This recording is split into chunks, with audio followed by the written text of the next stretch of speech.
5 अगस्त 2022 की भोर में गंगा नदी के उस हिस्से में जो उत्तर प्रदेश के प्रयागराज जिले के शांतिपुर गांव से होकर बहता है, हवा में अभी भी ओस की नमी घुली हुई थी।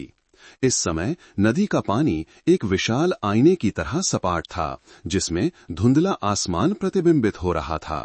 दोनों किनारों पर पानी के घाट और पेड़ों की कतारें लगभग पूर्ण शांति में डूबी हुई थीं।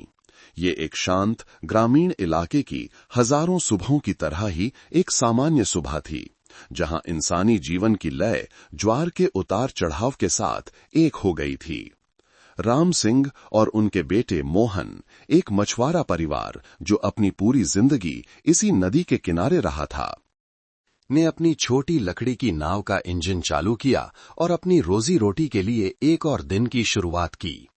नाव के इंजन की फटफट की आवाज ने सन्नाटे को चीर दिया, पानी में एक लंबी सीधी लकीर बनाते हुए, जिसने सुबह के पहले पंछियों को जगा दिया। उनका काम उन जालों और पिंजरों की जांच करना था जो उन्होंने पिछली शाम को बिछाए थे, इस उम्मीद में कि उन्हें मछली और झींगों की भरपूर खेप मिलेगी। नाव धीरे धीरे एक सुनसान मोड़ की ओर बढ़ी, जहां पेड़ों और झाड़ियों का एक घना झुंड था। उनकी जड़ें किनारे की कीचड़ में गहराई तक धसी हुई थीं। ये जाल बिछाने के लिए उनकी जानी पहचानी जगह थी। राम सिंह का बेटा मोहन, जो 30 साल का एक नौजवान था, नाव के अगले हिस्से में खड़ा था और अपनी आंखें सिकोड़कर आगे देख रहा था। पिताजी, मोहन ने अचानक कहा। उसकी आवाज में थोड़ी अनिश्चितता थी। वो क्या है? राम सिंह, जिनका हाथ अभी भी नाव के हैंडल पर था, ने गति कम कर दी और नाव को धीरे धीरे बहने दिया। उन्होंने अपने बेटे की उंगली की दिशा में आंखें सिकोड़कर देखा। क्या जलकुंभी ही तो है?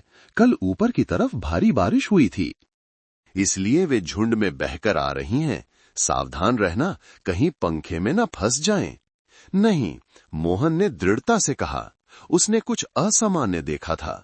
उसने जलकुंभी और नदी में तैरते कचरे के बीच फंसी एक अजीब वस्तु की ओर इशारा किया, कुछ सफेद और बड़ा सा, जैसे किसी ने प्लास्टिक का बोरा फेंक दिया हो या इस नदी वाले इलाके में किसी सूअर का शव हो। लोगों का कचरा और मरे हुए जानवरों के शव नदी में फेंकना कोई नई बात नहीं थी। ये सोचकर कि ये शायद एक और मरा हुआ सूअर या कुत्ता है जो फूल गया है, राम सिंह ने मुंह बिचकाया और बदबू से बचने के लिए नाव को दूसरी ओर मोड़ने का फैसला किया। लेकिन मोहन अपनी उत्सुकता के कारण नाव को धकेलने के लिए इस्तेमाल होने वाले लंबे बांस के डंडे से उस वस्तु को धीरे से कुरेदने के लिए आगे बढ़ा। ये बहुत भारी है पिताजी, मोहन चिल्लाया। मोहन ने डंडे के सिरे से घनी जलकुंभी को जोर से हटाने की कोशिश की और फिर जैसे ही वो वस्तु धक्के से थोड़ी सी पलटी, राम सिंह और मोहन, जो जीवन भर के अनुभवी और साहसी मछुआरे थे, एक साथ चीख पड़े। उन्होंने अब एक बोरा नहीं देखा, उन्होंने एक हाथ देखा। एक इंसान का हाथ जो सफेद और फूला हुआ था, जिसकी त्वचा गलने लगी थी, और इससे भी ज्यादा भयानक बात यह थी कि उस कलाई को एक नीले रंग की रस्सी से कसकर बांधा गया था।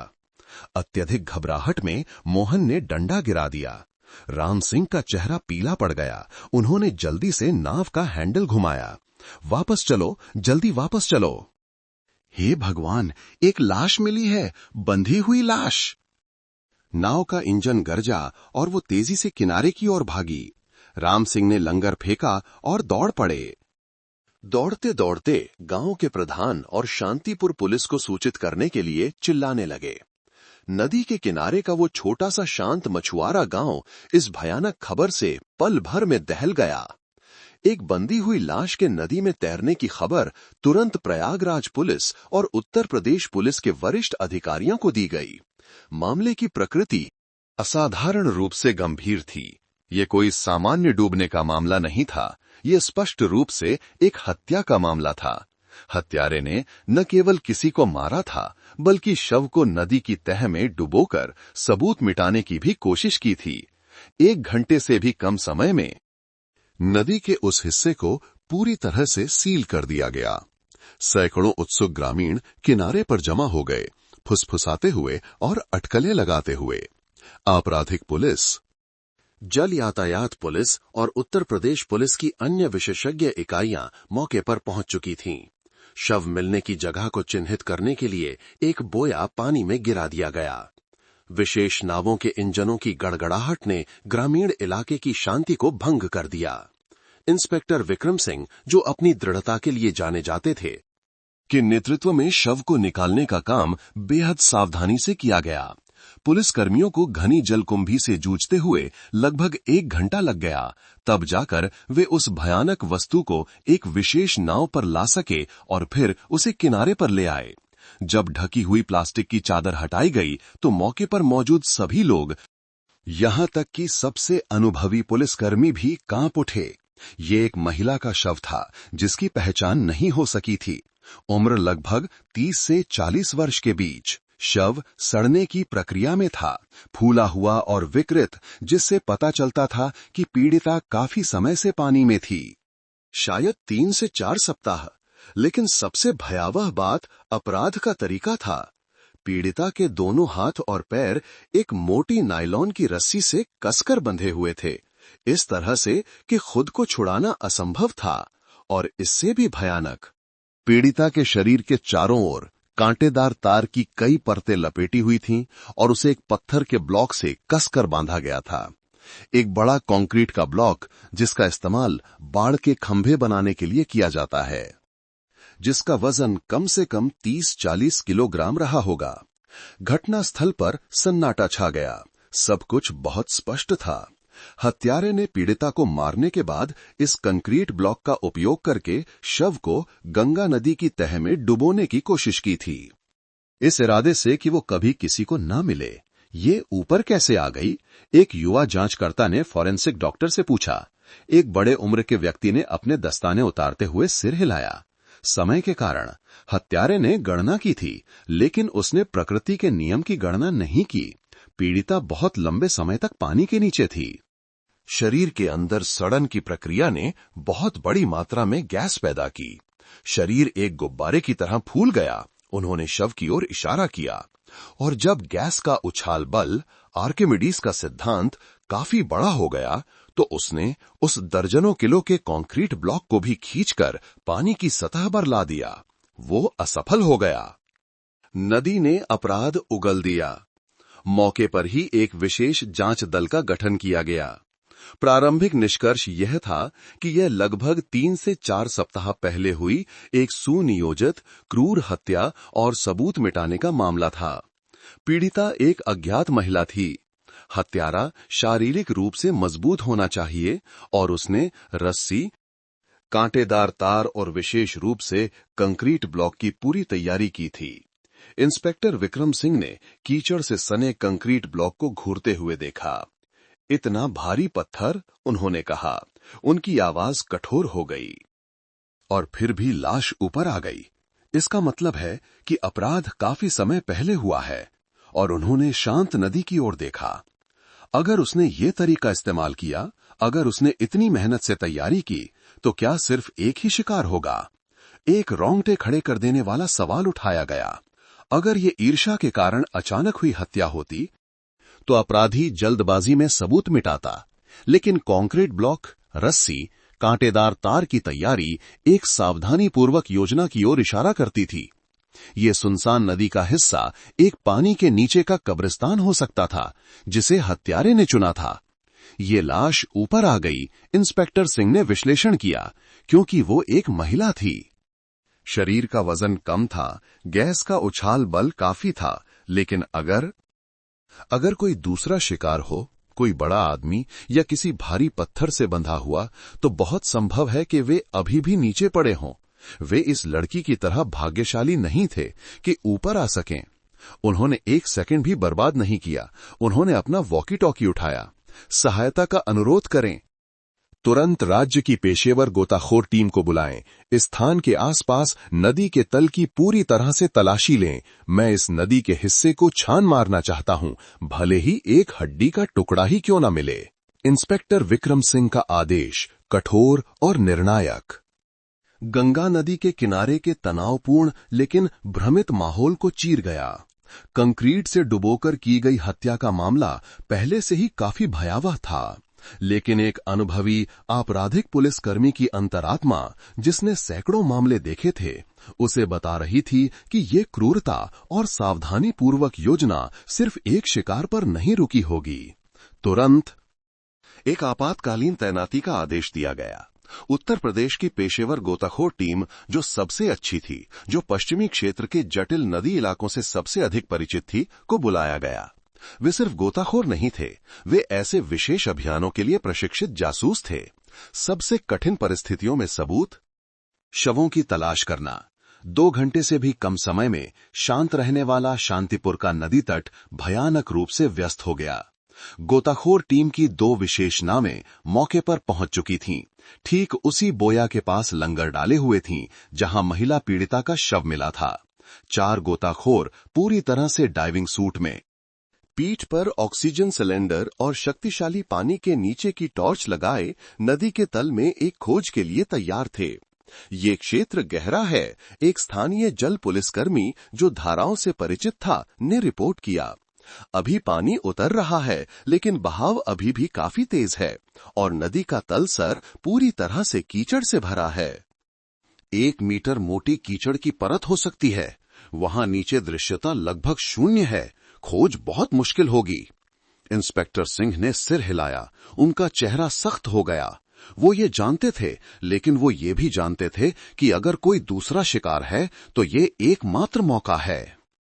चाहे कितना भी मुश्किल क्यों न हो, उन्होंने खोज क्षेत्र को उस बिंदु के चारों ओर 50 मीटर के दायरे में पंखे के आकार में विस्तारित करने का आदेश दिया। कोई भी संदिग्ध वस्तु, चाहे वो बोरी हो, पेड़ की जड़ हो या पत्थर का ब्लॉक, उसकी जांच की जानी थी।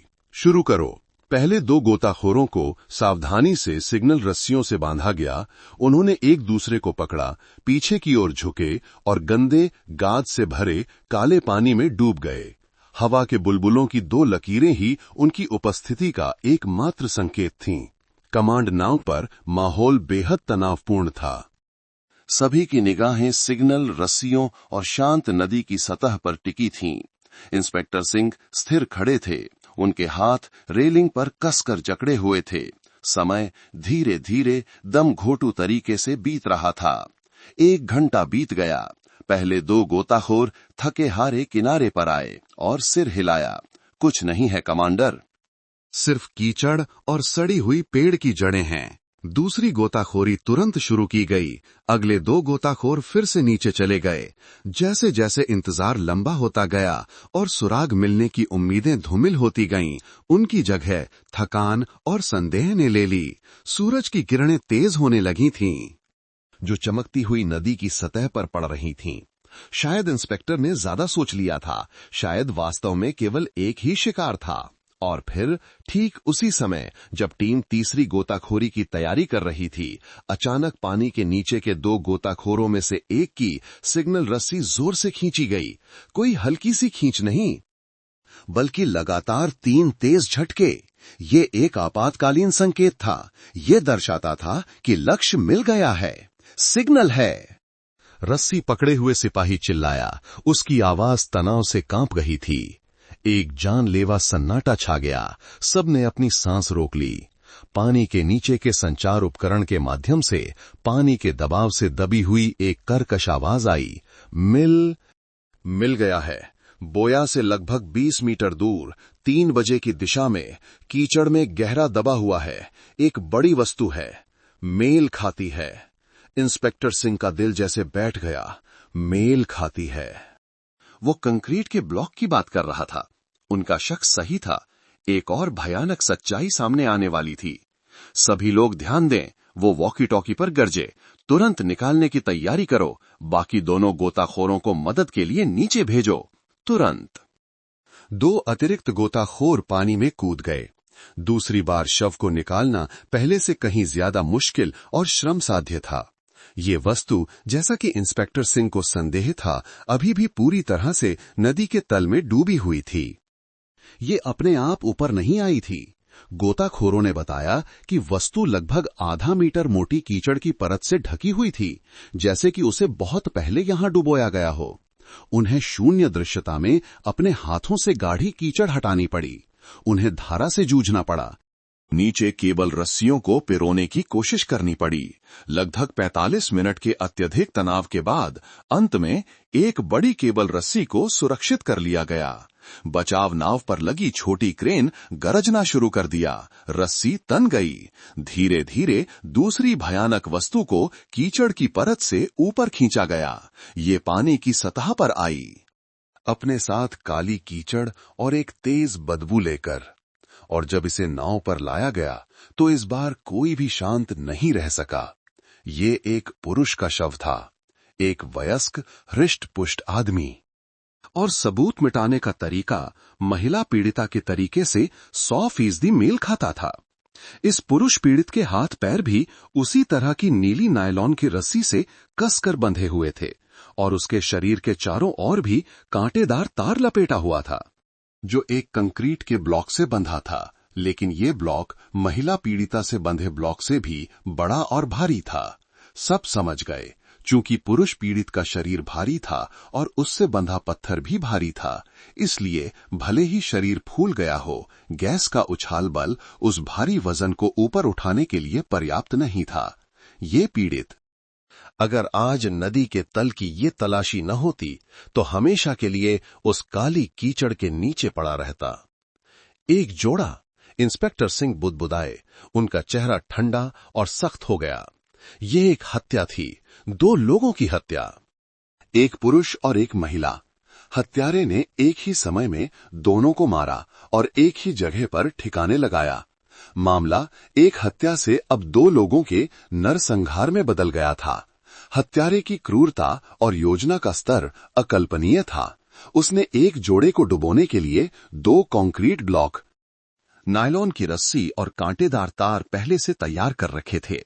अब सबसे जरूरी मुद्दा अभी भी पहचान का था। दोनों शव इतने सड़ चुके थे कि उन्हें देखकर पहचानना असंभव था। जांच दल के पास लौटकर इंस्पेक्टर सिंह ने आदेश दिया, हमारे पास 2 पीड़ित हैं, एक पुरुष और एक महिला। अपराध लगभग 3 से 4 सप्ताह पहले हुआ था। पिछले 1 महीने के भीतर की सभी गुमशुदगी की रिपोर्टों को खंगालो। प्रयागराज और आसपास के जिलों पर ध्यान केंद्रित करो। मुझे बताओ कि क्या कोई जोड़ा या 2 लोग एक ही समय में लापता हुए हैं। गुमशुदगी के रिकॉर्ड की एक व्यापक तलाशी तुरंत शुरू की गई। जांचकर्ताओं ने बिना रुके काम किया, हर नाम, हर समय का मिलान किया और फिर एक रिपोर्ट सामने आई जो संदिग्ध रूप से मेल खाती थी। ठीक 3 सप्ताह पहले शांतिपुर पुलिस स्टेशन, वही गांव जहां दोनों शव मिले थे, कोई गुमशुदगी की रिपोर्ट मिली थी। रिपोर्ट एक परिवार ने दर्ज कराई थी कि उनका बेटा राजेश कुमार 35 वर्ष शांतिपुर गांव का निवासी रहस्यमयी तरीके से लापता हो गया है। परिवार के अनुसार राजेश शाम को घर से ये कहकर निकला था कि वो किसी काम से जा रहा है, लेकिन फिर कभी वापस नहीं लौटा। उसका फोन बंद था और संपर्क नहीं हो पा रहा था। परिवार ने हर जगह खोजा, दोस्तों से पूछा, लेकिन कोई फायदा नहीं हुआ। राजेश कुमार 35 वर्ष ठीक 3 सप्ताह पहले लापता हुआ। हृष्ट पुष्ट शरीर पुरुष शव से मेल खाता था और सबसे महत्वपूर्ण बात, वो उसी शांतिपुर गांव में रहता था। उसका घर अपराध स्थल से कुछ ही किलोमीटर दूर था। राजेश के परिवार को पहचान के लिए बुलाओ, आदेश दिया गया। ये एक दर्दनाक प्रक्रिया थी। शव इतना विकृत हो चुका था कि चेहरा पहचानना असंभव था। लेकिन जब राजेश के बूढ़े माता पिता को अत्यधिक भय के साथ लाया गया तो उन्होंने उसे पहचान लिया। उन्होंने अपने बेटे को चेहरे से नहीं बल्कि व्यक्तिगत विशेषताओं से पहचाना। उन्होंने वो फीकी नीली जीन्स पहचानी जो राजेश ने घर से निकलते समय आखिरी बार पहनी थी, और उन्होंने फूली हुई उंगली पर अभी भी वो चांदी की शादी की अंगूठी पहचानी जिसे राजेश कभी नहीं उतारता था। हे भगवान, राजेश, मेरे बेटे! बूढ़ी मां की दिल दहला देने वाली चीख मुर्दा घर की खामोशी को चीर गई। पुरुष पीड़ित की पहचान हो गई थी। वो 35 वर्षीय राजेश कुमार था। मामले को एक आधार मिल गया था। अब पूरी जांच पीड़ित राजेश कुमार के इर्द गिर्द घूमेगी। वो कौन था, उसके रिश्ते कैसे थे, और सबसे महत्वपूर्ण, उसके साथ डुबोई गई अज्ञात महिला कौन थी। पुरुष पीड़ित की पहचान 35 वर्षीय राजेश कुमार के रूप में होना, जो उसी शांतिपुर गांव का निवासी था, एक महत्वपूर्ण सफलता थी। इसने जांच दल को एक आधार दिया, सच्चाई तक पहुंचने के लिए एक धागा। लेकिन इसने एक बड़ा और अधिक जरूरी सवाल भी खड़ा कर दिया। उसके साथ डुबोई गई अज्ञात महिला कौन थी? इंस्पेक्टर विक्रम सिंह के सीधे निर्देशन में पूरे जांच दल ने अपनी सारी शक्ति एक ही काम में लगा दी, राजेश कुमार के जीवन को खंगालना। उन्हें ये जानना था कि वो कौन था, क्या करता था और क्या उसके कोई जटिल रिश्ते थे। जासूसों ने जल्दी ही एक पूरी तस्वीर बना ली। उन्होंने पीड़ित के परिवार से बात की, जो अभी भी शोक में डूबे हुए थे। राजेश की पत्नी सदमे और रोने के बीच कोई जानकारी नहीं दे सकी। उसने बताया कि 3 सप्ताह पहले उस फेटफुल शाम को उसके पति ने कहा था कि वो निर्माण सामग्री के बारे में बात करने के लिए एक ग्राहक से मिलने जा रहा है, और फिर कभी वापस नहीं आया। वो अपने पति के किसी भी बाहरी संबंध के बारे में पूरी तरह से अनभिज्ञ थी। राजेश के व्यापारिक सहयोगियों की जांच से भी कोई परिणाम नहीं निकला। कोई भी कर्ज या विवाद इतना बड़ा नहीं था कि इस तरह के क्रूर नरसंहार का कारण बन सके। एकमात्र बची हुई जांच की दिशा, और जिस पर अनुभवी जांचकर्ताओं को सबसे ज्यादा शक था, वो थी प्रेम संबंध का मामला। फॉरेंसिक तकनीकी टीम, सबसे अच्छे विशेषज्ञ काम पर लग गए। उन्होंने राजेश का मोबाइल फोन जब्त कर लिया था, जिसे परिवार ने गुमशुदगी की रिपोर्ट दर्ज कराते समय सौंप दिया था। फोन 3 सप्ताह से बंद था। विशेषज्ञों ने उसे चालू किया। कॉल हिस्ट्री, कॉन्टैक्ट्स, एसएमएस संदेशों में कुछ भी असामान्य नहीं था। सभी कॉल व्यापार, पत्नी और दोस्तों से संबंधित थे। किसी भी गुप्त संबंध का कोई निशान नहीं था। क्या हम गलत हो सकते हैं?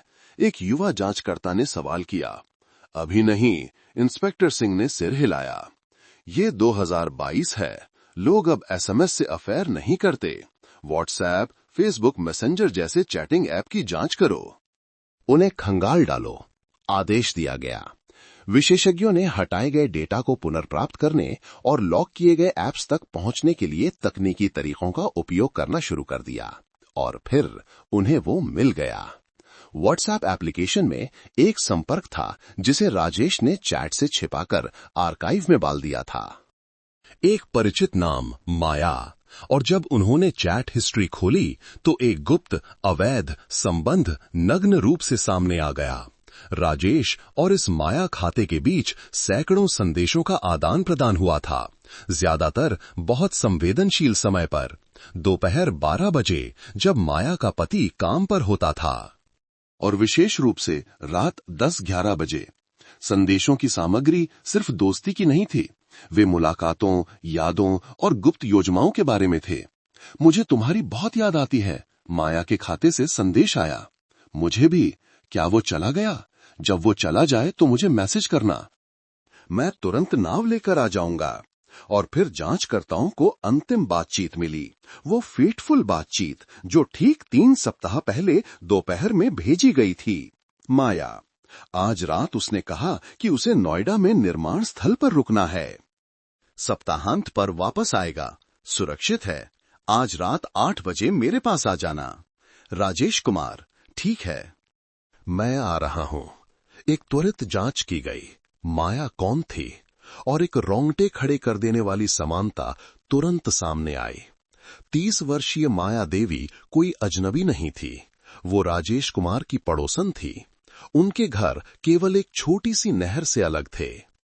एक ऐसी नहर जिसे कुछ ही मिनटों में आसानी से नाव से पार किया जा सकता था। एक शादीशुदा आदमी राजेश, एक शादीशुदा औरत माया, दोनों पड़ोसी थे।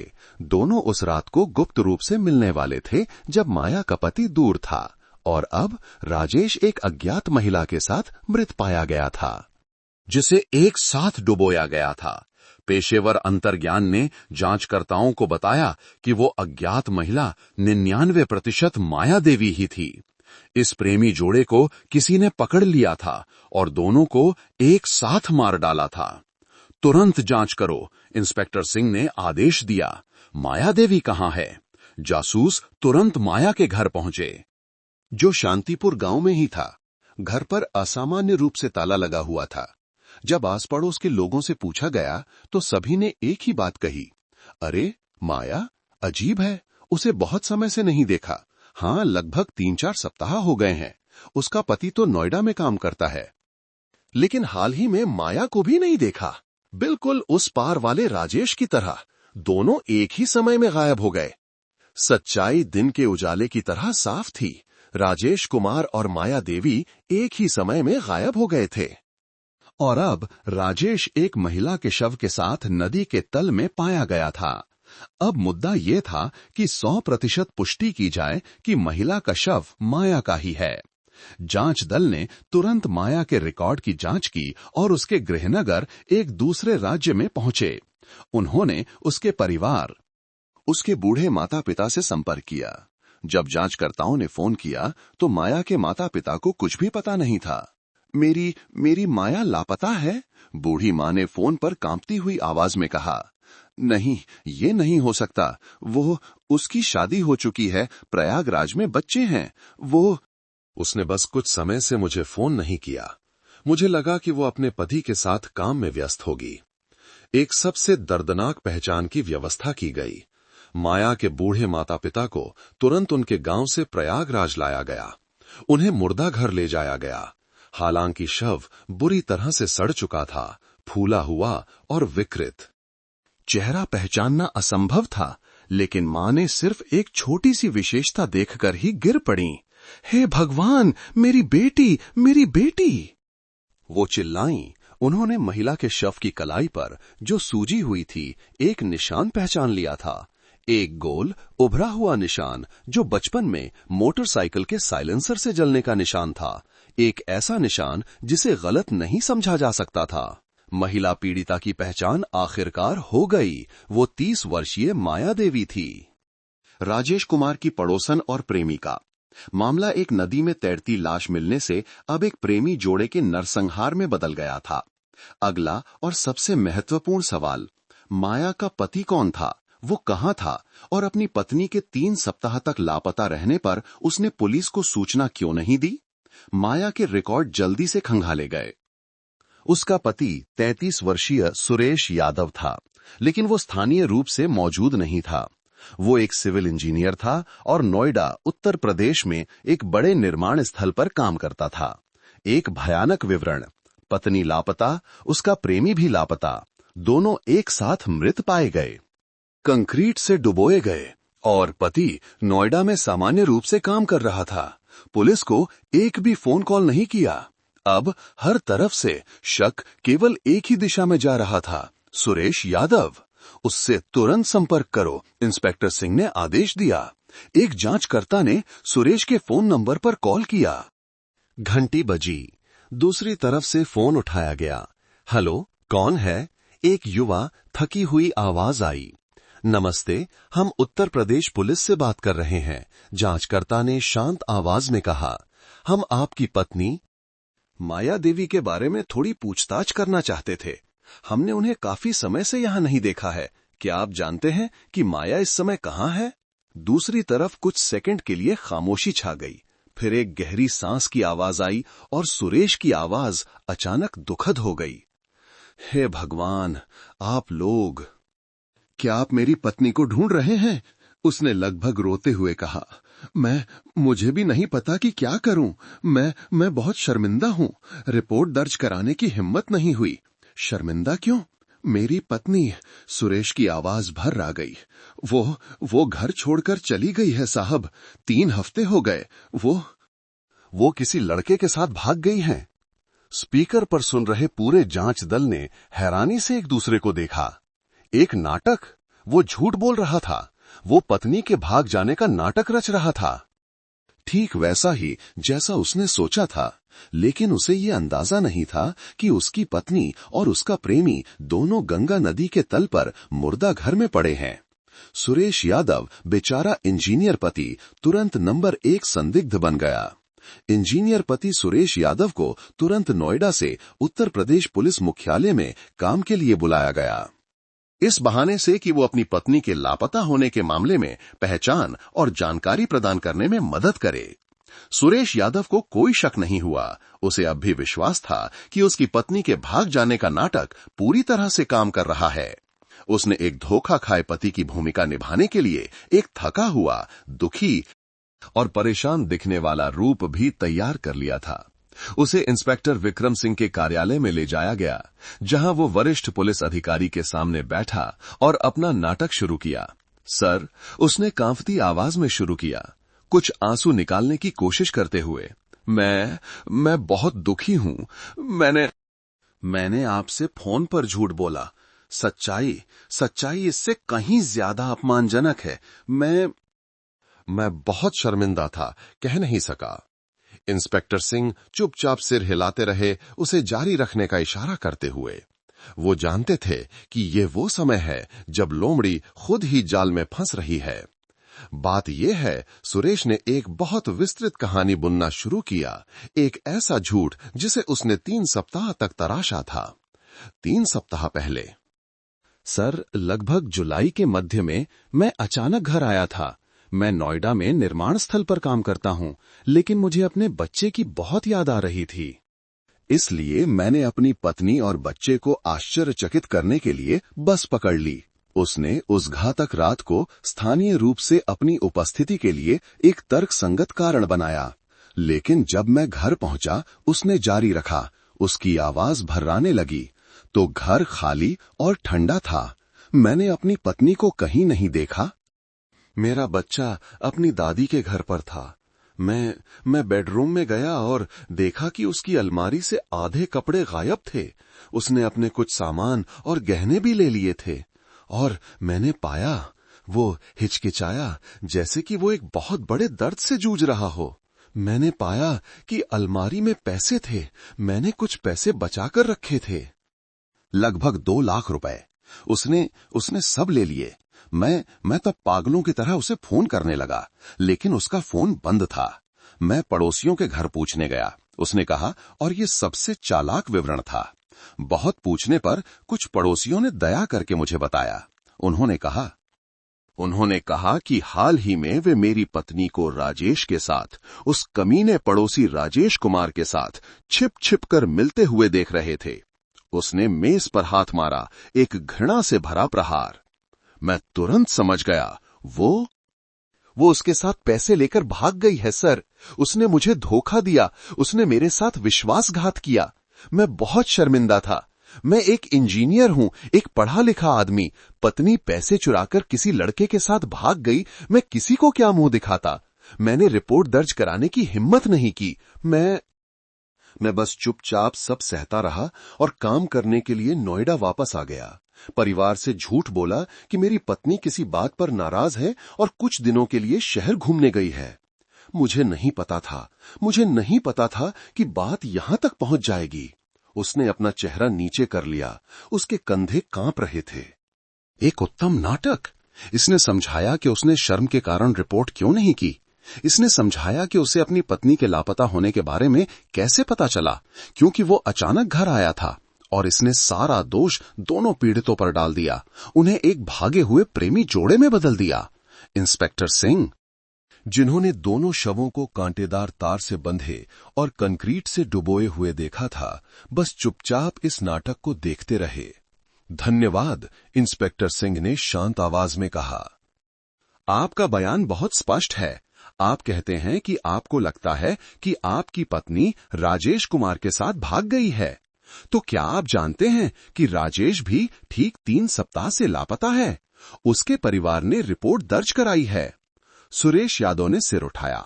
उसने एक बेहद विश्वसनीय आश्चर्य का अभिनय किया। क्या यह सच है सर? राजेश भी लापता है? तो ये सही है, मैं गलत नहीं कह रहा था। वे निश्चित रूप से एक साथ भाग गए हैं। हे भगवान, उस गिरी हुई औरत ने मेरा नाम मिट्टी में मिला दिया। वो जांच दल को एक भागे हुए प्रेमी जोड़े की तलाश में लगाने की कोशिश कर रहा था। ठीक है सुरेश। इंस्पेक्टर सिंह उठे। हमने आपका बयान दर्ज कर लिया है। कहानी बहुत तार्किक है। हालांकि हमें कुछ छोटे विवरणों की पुष्टि के लिए पड़ोसियों से बात करने के लिए आपको थोड़ी देर यहां रुकना होगा। कृपया बगल के कमरे में आराम करें। सुरेश यादव ने राहत की सांस ली। उसे विश्वास था कि उसने पुलिस को धोखा दे दिया है। वो आराम से प्रतीक्षालय में चला गया, इस बात से अनजान कि असली जाल अब बिछने वाला है। तुरंत एक जासूस टीम एक वरिष्ठ पुलिस अधिकारी के नेतृत्व में शांतिपुर गांव वापस गई। इस बार वे यूं ही पूछताछ करने नहीं गए थे। वे एक दोहरे हत्याकांड की जांच के लिए गए थे। वे शांति देवी के घर पहुंचे। एक पड़ोसन जो सुरेश के घर के ठीक बगल में रहती थी, उनकी दीवारें साझी थीं। शुरू में शांति देवी भी डरी हुई थीं। उन्होंने कुछ भी जानने से इनकार कर दिया। ये उनका पारिवारिक मामला है, मैं इसमें दखल नहीं देना चाहती। आंटी जी, अधिकारी ने गंभीर आवाज में कहा, ये अब उनका पारिवारिक मामला नहीं है, ये दो लोगों की हत्या का मामला है। माया और राजेश दोनों मर चुके हैं। उनके शव अभी अभी नदी से मिले हैं। हमें हत्यारे को पकड़ने के लिए सच जानने की जरूरत है। मर चुके हैं शब्द सुनकर शांति देवी स्तब्ध रह गईं। उनका चेहरा पीला पड़ गया। उनका डर खौफ में बदल गया। उन्हें एहसास हुआ कि उनकी चुप्पी ने लगभग एक हत्यारे की मदद कर दी थी। हे भगवान, हे भगवान, वो कांपने लगीं। मैं जानती थी कि कुछ गड़बड़ है। आप क्या जानती हैं, कृपया बताइए। उस रात शांति देवी ने याद करने की कोशिश की। उनकी आवाज अभी भी कांप रही थी। हाँ, ये पूर्णिमा की रात थी, लगभग जुलाई के मध्य में, ठीक 3 सप्ताह पहले। मुझे अच्छी तरह याद है क्योंकि उस रात चांद बहुत रोशन था।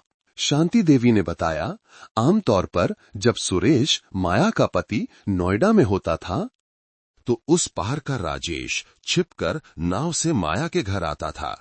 इस गांव में ये बात कौन नहीं जानता था, लेकिन कोई कुछ कहने की हिम्मत नहीं करता था क्योंकि सुरेश बहुत गुस्सैल था। लेकिन उस रात शांति देवी ने फुसफुसाते हुए कहा, जैसे कि हत्यारा अभी भी बगल में हो, मैंने सुरेश को देखा। हाँ, उसे ही। वो मोटरसाइकिल से नहीं आया, वो पैदल आया, एक चोर की तरह छिपकर। उस समय रात के लगभग 8 बजे थे। मैंने उसे अपने घर के पीछे केले के पेड़ों के झुंड में छिपते हुए देखा। फिर उसने राजेश को नाव से आते और माया के घर में जाते हुए देखा। मैं जान गई कि कुछ होने वाला है। मैं बहुत डर गई और मैंने अपना दरवाजा कसकर बंद कर लिया, लेकिन मैं सुन रही थी। लगभग आधे घंटे बाद शांति देवी कांप गईं। मैंने चीखें सुनी, माया की चीख। वो चिल्ला रही थी, जी मुझे माफ कर दो, मैं आपके पैर पड़ती हूं। फिर राजेश की चीख, तुम क्या कर रहे हो? और फिर सुरेश की दहाड़ एक जानवर की तरह, मैं तुम दोनों को मार डालूंगा, धोखेबाजों। फिर मैंने धड़ाम धड़ाम की आवाजें सुनी, हाथापाई की आवाजें, सामान के टूटने की आवाजें। चीखें धीरे धीरे कमजोर होती गईं और फिर सन्नाटा, एक भयानक सन्नाटा। उस पूरी रात मैं सो नहीं सकी, जोर से सांस लेने की हिम्मत नहीं हुई। अगली सुबह मैंने माया का घर बंद पाया। मैं बहुत डर गई थी, किसी को बताने की हिम्मत नहीं हुई। शांति देवी का बयान सुरेश यादव के नाटक को तोड़ने वाला अंतिम हथौड़ा था। पुलिस मुख्यालय में इंस्पेक्टर विक्रम सिंह उस प्रतीक्षालय में वापस आए जहां सुरेश यादव अभी भी आराम से चाय पी रहा था। सुरेश, हमने सब कुछ सत्यापित कर लिया है, इंस्पेक्टर ने शांत आवाज में कहा। तुम्हारा नाटक बहुत अच्छा था। एक धोखा खाया हुआ पति घर आकर खाली पाता है, शर्म के मारे रिपोर्ट नहीं करता। एक बहुत ही मार्मिक कहानी है। सुरेश यादव को महसूस होने लगा कि कुछ गड़बड़ है। सर, आप क्या कह रहे हैं? तुमने कहा कि तुम घर आए और घर खाली पाया। तुम्हारी पत्नी राजेश के साथ भाग गई थी, इंस्पेक्टर सिंह ने कठोर आवाज में कहा। तो तुम ये कैसे समझाओगे कि तुम्हारी पड़ोसन शांति देवी ने सब कुछ साफ साफ सुना है? उसने तुम्हारी पत्नी की और राजेश की बहस और हाथापाई की आवाजें सुनी। उसने तुम्हारी पत्नी को चिल्लाते हुए सुना, जी मुझे माफ कर दो, उसने तुम्हें दहाड़ते हुए सुना, मैं तुम दोनों को मार डालूंगा। समझाओ सुरेश। सुरेश यादव का चेहरा शांत से सफेद और फिर राख जैसा हो गया। वो स्तब्ध था। उसे विश्वास नहीं हो रहा था कि उसकी हरकतें सुनी गई थीं। उसका नाटक ढह चुका था। शांति देवी का बयान, जो बगल की पड़ोसन थीं, एक अंतिम हथौड़े की तरह था जिसने सुरेश यादव द्वारा बनाए गए झूठ के कवच को पूरी तरह से तोड़ दिया। एक धोखा खाए पति की कहानी, एक खाली घर की कहानी, शर्म की कहानी, सब कुछ एक नग्न सच्चाई के सामने हवा हो गया। वो वहां था और वो दहाड़ा था, मैं तुम दोनों को मार डालूंगा। 33 वर्षीय इंजीनियर का चेहरा, जो पहले एक पीड़ित की शांत आत्मविश्वास से भरी अभिव्यक्ति थी, अब सफेद और फिर राख जैसा हो गया। वो स्तब्ध था, उसका मुंह खुला रह गया। उसे विश्वास नहीं हो रहा था कि जिस रात उसने सोचा था कि अंधेरे और डर ने सब कुछ छिपा दिया है, वहां एक जोड़ी कान थे। एकमात्र गवाह जिसने सब कुछ सुना था, उसने नदी के तल में शवों को डुबोने की योजना बनाई थी, लेकिन वो एक बूढ़ी औरत की खराब नींद का हिसाब नहीं लगा सका था। कैसे? वो अनजाने में बुदबुदाया। उसने कैसे सुन लिया, है ना? इंस्पेक्टर विक्रम सिंह ने कहा। उनकी आवाज बर्फ की तरह ठंडी थी। सुरेश यादव, तुम्हारा नाटक खत्म हो गया है। तुम अब पीड़ित नहीं हो, तुम अब भुक्तभोगी नहीं हो। तुम 2 लोगों के नरसंहार में नंबर 1 संदिग्ध हो। अब तुम्हारे पास 2 विकल्प हैं। 1, तुम चुप रहो और हम इन सभी सबूतों के आधार पर तुम्हें दोषी ठहराएंगे। 2, तुम सच बताओ ताकि तुम्हें आखिरी दया मिल सके। सुरेश यादव ने इंस्पेक्टर को घूर कर देखा। वो जानता था कि नाटक करने के सभी प्रयास व्यर्थ थे। एक पढ़े लिखे आदमी का झूठा बिंतिंग गायब हो गया और एक कांपते हुए हत्यारे का असली रूप सामने आ गया। उसने अपना सिर मेज पर झुका लिया। एक इंजीनियर के चौड़े कंधे बुरी तरह कांपने लगे। वो रोया नहीं, वो सिसका। एक आवाज जो उसके गले में फंस गई थी, एक घृणा और हार की आवाज। हाँ, उसने कहा, हाँ, ये मैं था, मैंने उन्हें मारा, ये मैं था। उस पतन के क्षण के बाद उस आदमी ने बताना शुरू किया। उसका बयान अब एक धोखा खाए पति की दुखद कहानी नहीं थी, बल्कि एक गुप्त योजना और एक बेकाबू जुनून की रोंगटे खड़े कर देने वाली स्वीकारोक्ति थी।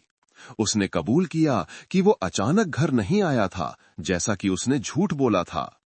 वो गुप्त रूप से आया था। मकसद वही था जिस पर उसे शक था, ईर्ष्या। वो एक सिविल इंजीनियर था। उसका काम उसे अक्सर हफ्तों, यहां तक कि महीनों तक घर से दूर रखता था, नोएडा में निर्माण स्थल पर। उसने अपनी युवा सुंदर पत्नी को घर पर अकेला छोड़ दिया था। मैंने सुना था, उसने कबूल किया। उसकी आवाज अब सपाट और भावहीन थी। दोस्तों और रिश्तेदारों से वे इशारे करते थे। वे कहते थे कि मेरी पत्नी घर पर ठीक से नहीं रहती। वे कहते थे कि वो राजेश के साथ घूमती है, उस कमीने पड़ोसी के साथ। मैंने विश्वास नहीं किया। मैंने उसे फोन करके डांटा तो वो रोने लगी। उसने कहा कि लोग उससे जलते हैं और अफवाहें फैलाते हैं, लेकिन शक का बीज बोया जा चुका था। उसने ध्यान देना शुरू कर दिया। उसने देखा कि उसकी पत्नी अक्सर व्हाट्सएप पर मैसेज करती है। जब वो फोन करता तो कभी कभी उसका फोन व्यस्त रहता। उसने ये कहकर बहाना बनाया कि इस सप्ताहांत यानी उस 14 तारीख की रात उसे निर्माण स्थल पर रुकना होगा, वो घर नहीं आ पाएगा। उसकी पत्नी माया खुशी खुशी मान गई और उसे अपना ख्याल रखने के लिए भी कहा। वो खुशी उसकी ईर्ष्या की नजरों में धोखे का सबूत बन गई। उसने फैसला किया वो घर जाएगा, लेकिन एक औचक हमले के लिए। उसने अपनी पत्नी से झूठ बोला, लेकिन उसने निर्माण स्थल पर भी झूठ बोला। उसने छुट्टी के लिए आवेदन किया, यह कहकर कि वो गांव में किसी पूजा के लिए जा रहा है। 14 तारीख की दोपहर को वो चुपचाप नोएडा से प्रयागराज के लिए बस में बैठ गया। लेकिन वो सीधे घर नहीं गया। वो नहीं चाहता था कि उसकी पत्नी को पता चले। उसने अपनी मोटरसाइकिल एक दूर के कैफे में छोड़ दी और खेतों के रास्ते पैदल अपने घर की ओर चल पड़ा। उस शाम लगभग 8 बजे वो घर के पीछे घने केले के पेड़ों के झुंड में छिप गया, ठीक वैसा ही जैसा शांति देवी ने देखा था। वो एक शिकारी जानवर की तरह वहां इंतजार कर रहा था। और फिर उसने देखा, उसने नहर के दूसरी तरफ से एक छोटी नाव को आते देखा। नाव पर बैठा आदमी कोई और नहीं बल्कि राजेश कुमार था। वो पड़ोसी जिससे वो सबसे ज्यादा नफरत करता था। उसने राजेश को नाव किनारे लगाते और अपने घर के पिछले दरवाजे से अंदर जाते देखा और उसकी पत्नी माया ने बिल्कुल भी शोर नहीं मचाया। दरवाजा खुला और फिर बंद हो गया। वो अंदर था। उसने दांत पीसते हुए कहा। उसकी आंखों में याद करते हुए खून उतर आया। वो मेरे घर में था, मेरी पत्नी के साथ, जबकि मैं एक बेवकूफ की तरह केले के झुंड में छिपकर देख रहा था। उसने इंतजार किया। उसने लगभग आधे घंटे तक इंतजार किया ताकि वे सहज हो जाएं। ईर्ष्या, अपमान, घृणा उसके सीने में उबल रही थी। वो अब एक इंजीनियर नहीं था, वो एक धोखा खाया हुआ जानवर था। वो पिछले दरवाजे से नहीं गया, वो सामने के दरवाजे की ओर गया। उसके पास चाबी थी। उसने चुपचाप चाबी ताले में डाली, दरवाजा खोला। वो दबे पांव लिविंग रूम से गुजरा, जहां अगर उसका छोटा बच्चा घर पर होता तो सो रहा होता। वो सीधे अपने और अपनी पत्नी के बेडरूम की ओर गया। उसने आवाजें सुनी, हंसी की, फुसफुसाहट की।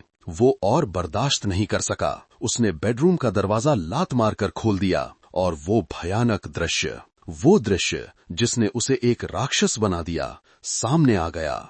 मैंने उन्हें देखा। वो पूछताछ कक्ष में चिल्लाया जैसे कि वो उस पल को फिर से जी रहा हो। वे नग्न थे। वे मेरे ही शादी के बिस्तर पर वो सब कर रहे थे, उस बिस्तर पर जिसे मैंने खरीदा था।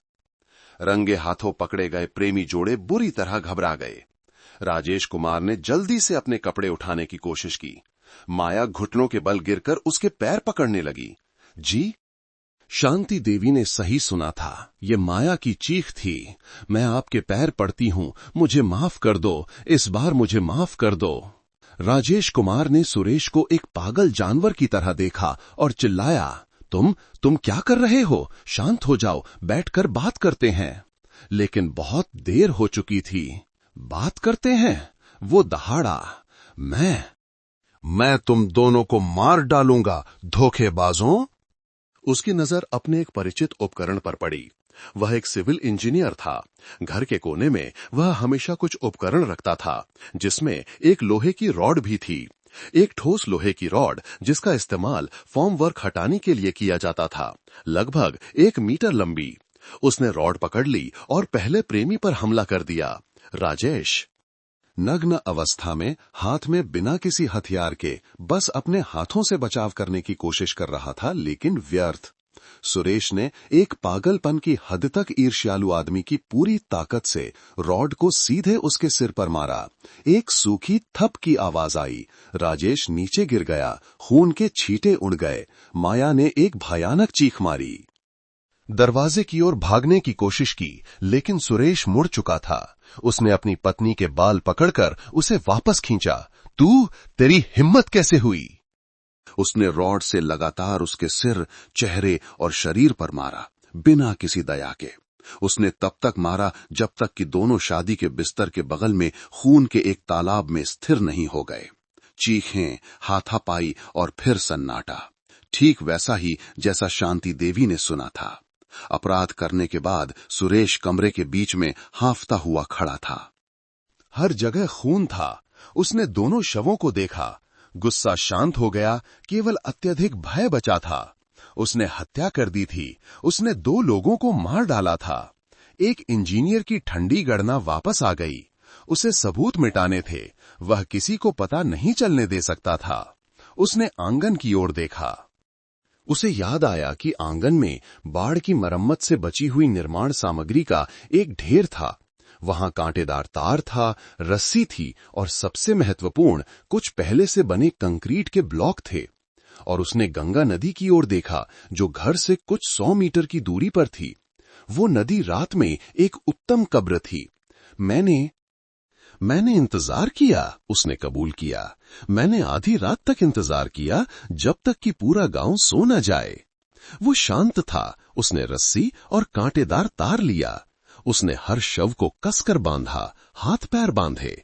फिर उसने हर एक को घसीटा और हर एक को कंक्रीट के ब्लॉक से कसकर लपेट दिया। उसने परिवार के छोटे ट्रक का इस्तेमाल किया, वही ट्रक जिसे वह निर्माण सामग्री ले जाने के लिए इस्तेमाल करता था। उसने संघर्ष करते हुए दोनों शवों को, जो अब पत्थरों से बंधे होने के कारण बहुत भारी हो गए थे, ट्रक के पीछे लादा। उसने अंधेरी रात में ट्रक को नदी के किनारे सबसे सुनसान जगह पर चलाया। उसने अपनी पूरी ताकत से एक एक करके दोनों शवों को धक्का दे दिया। 2 छपाक की आवाजें आईं और फिर सब शांत हो गया। वो तब तक देखता रहा जब तक नदी की सतह फिर से शांत नहीं हो गई। उसे विश्वास था कि वे हमेशा के लिए वहीं नीचे पड़े रहेंगे। काम खत्म करके वो ट्रक लेकर वापस आ गया। उसने रात का बाकी हिस्सा अपराध स्थल को साफ करने में बिताया। उसने खून के धब्बे पोंछे, चादरें धोईं और अपने खून से सने सारे कपड़े जला दिए। और अगली सुबह सूरज निकलने से पहले सुरेश यादव वापस नोएडा के लिए गाड़ी चला चुका था। वो निर्माण स्थल पर वापस गया, सामान्य रूप से काम करना जारी रखा, जैसे कि कोई त्रासदी हुई ही न हो। उसने एक कहानी तैयार कर रखी थी। अगर कोई पूछता तो वो कहता कि उसे कुछ नहीं पता, वो अभी भी नोएडा में था। अगर उन्हें पता चलता कि दोनों लापता हैं, तो वो ये अफवाह फैलाएगा कि वे एक साथ भाग गए हैं। उसने 50,000 रुपए के गायब होने की कहानी भी तैयार कर ली थी, एक विवरण जो उसने अपनी कहानी को और विश्वसनीय बनाने के लिए गढ़ा था। उसे ये अंदाजा नहीं था कि 3 सप्ताह बाद नदी उसके साथ विश्वास करेगी।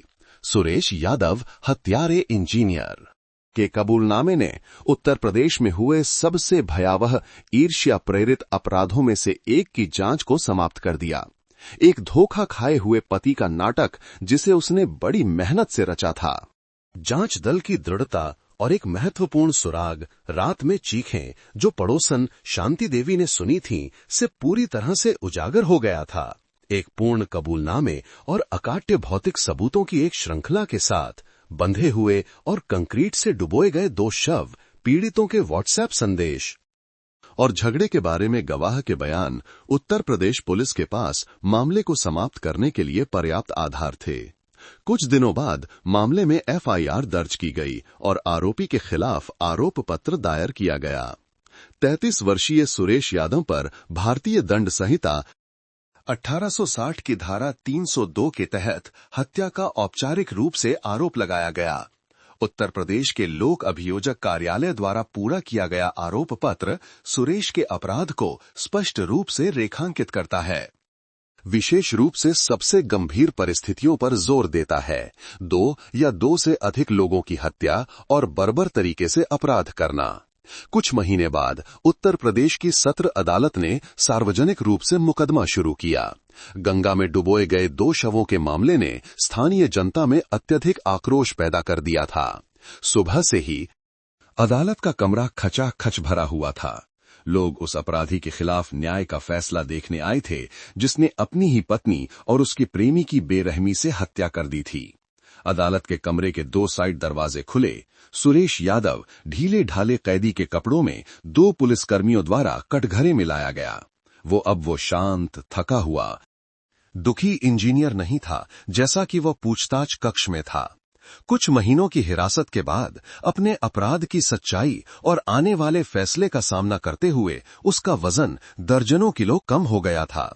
दुबला पतला और जर्जर वो लड़खड़ाते हुए चल रहा था। उसके पैर जैसे शीशे के बने हों। उसने सिर उठाने की हिम्मत नहीं की, किसी को देखने की हिम्मत नहीं की। उसकी धसी हुई आंखें बेजान थीं, बस फर्श की टाइलों को देख रही थीं।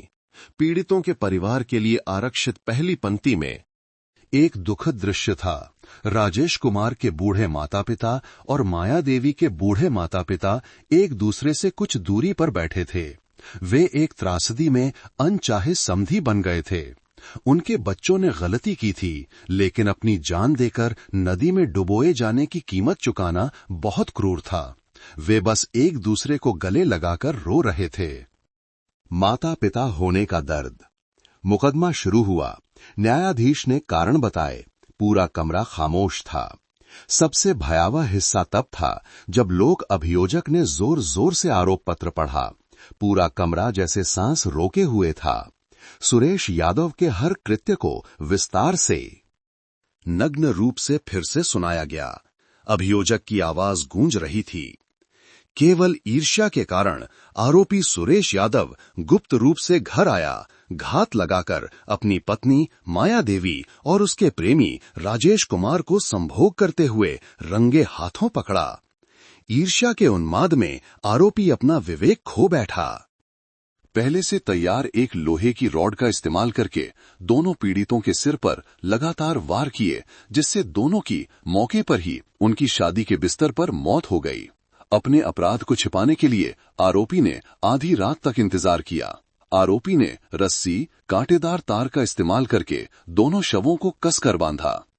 उन्हें 2 कंक्रीट के ब्लॉकों से बांधा। फिर आरोपी ने एक छोटे ट्रक का इस्तेमाल करके दोनों को गंगा नदी में फेंककर ठिकाने लगा दिया। अपराध करने के बाद आरोपी शांति से काम करने के लिए नोएडा लौट आया और परिवार और जांच एजेंसी को धोखा देने के लिए पत्नी के भाग जाने का नाटक रचा। अदालत में रोने और कोसने की आवाजें गूंजने लगीं। पूछताछ के दौरान अदालत के सवालों के सामने सुरेश यादव के पास इनकार करने के लिए कुछ नहीं था। उसने अपने सभी कृत्यों को स्वीकार कर लिया।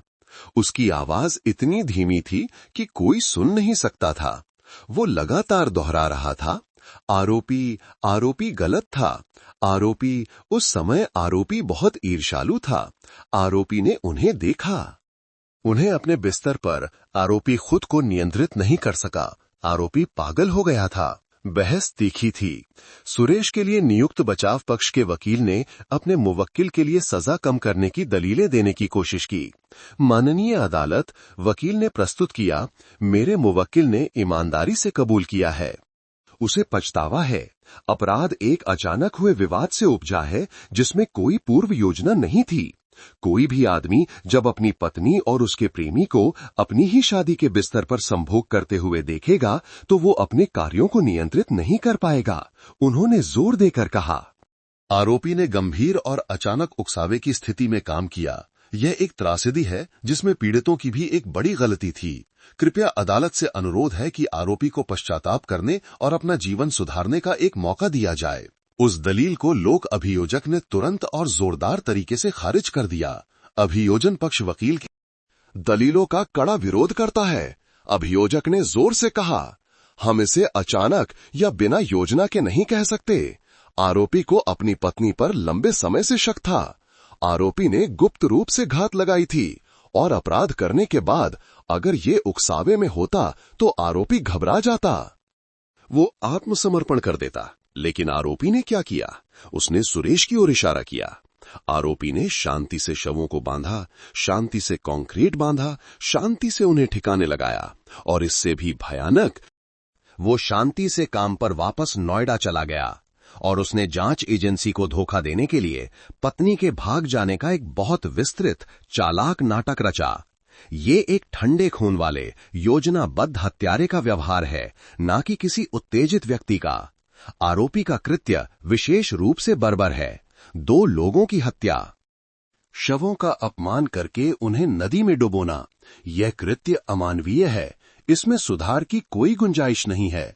इसलिए अभियोजन पक्ष ने अदालत से सबसे कठोर सजा, मृत्युदंड आरोपी सुरेश यादव के लिए देने का अनुरोध किया। उस अनुरोध को उपस्थित सभी लोगों का समर्थन मिला। बहस के बाद सुरेश को अंतिम शब्द कहने का मौका दिया गया। वो कांपते हुए घुटनों के बल गिर गया और दोनों पीड़ितों के परिवारों की ओर घिसटते हुए गया। मैं आप दोनों से माफी मांगता हूं। मैं माफी मांगता हूं। उसने दोनों के पैर पकड़ लिए। अदालत से अनुरोध है, मुझे जीने का एक मौका दें, मैं गलत था। दोनों पीड़ितों के माता पिता ने दर्द में बस मुंह फेर लिया। माफी असंभव थी। न्यायाधीश ने घोषणा की कि अदालत विचार विमर्श के लिए जा रही है। पूरा अदालत कक्ष तनावपूर्ण इंतजार में डूब गया। लगभग 2 घंटे के विचार विमर्श के बाद अदालत वापस लौटी। पूरा कमरा एक साथ खड़ा हो गया। सभी की निगाहें न्यायाधीश पर थीं। सुरेश यादव को 2 पुलिसकर्मियों ने बाहों से पकड़कर सीधा खड़ा किया। वो अब अपने आप खड़ा नहीं हो सकता था। उसका पूरा शरीर कांप रहा था। चेहरा पीला पड़ गया था। न्यायाधीश ने एक गंभीर और कठोर आवाज में फैसला पढ़ना शुरू किया। मामले के सभी रिकॉर्डों की व्यापक और निष्पक्ष समीक्षा के बाद अदालत का मानना है कि आरोपी सुरेश यादव का कृत्य अत्यंत बर्बर, क्रूर और अमानवीय है। आरोपी ने केवल ईर्ष्या के कारण 2 लोगों की जान ले ली। अदालत गंभीर और अचानक उकसावे की स्थिति में अपराध करने की दलील को पूरी तरह से खारिज करती है। सबूत एक सुनियोजित तरीके से शवों को ठिकाने लगाने से लेकर जांच एजेंसी को धोखा देने के लिए झूठी कहानी गढ़ने तक ये दिखाते हैं कि आरोपी पूरी तरह से सचेत था और उसने सावधानीपूर्वक योजना बनाई थी। आरोपी का मकसद नीच था, अपराध का तरीका बर्बर था, जिससे जनता में अत्यधिक आक्रोश पैदा हुआ। ये देखते हुए कि आरोपी का कृत्य समाज के लिए विशेष रूप से खतरनाक है और उसमें सुधार की कोई संभावना नहीं है, सबसे कठोर सजा लागू करना आवश्यक है। आरोपी को समाज से स्थायी रूप से हटाना आवश्यक है। उपरोक्त कारणों से अदालत आरोपी सुरेश यादव को हत्या के अपराध के लिए मृत्युदंड की सजा सुनाती है। जैसे ही मृत्युदंड शब्द कहे गए, पूरा अदालत कक्ष जैसे फट पड़ा। सुरेश यादव जैसे कि उसके जीवन को थामे हुए आखिरी धागा भी खींच लिया गया हो, एक अमानवीय चीख मारकर फर्श पर गिर पड़ा। पीड़ितों के परिवार की सीटों पर दोनों तरफ के परिवारों का रोना गूंज उठा।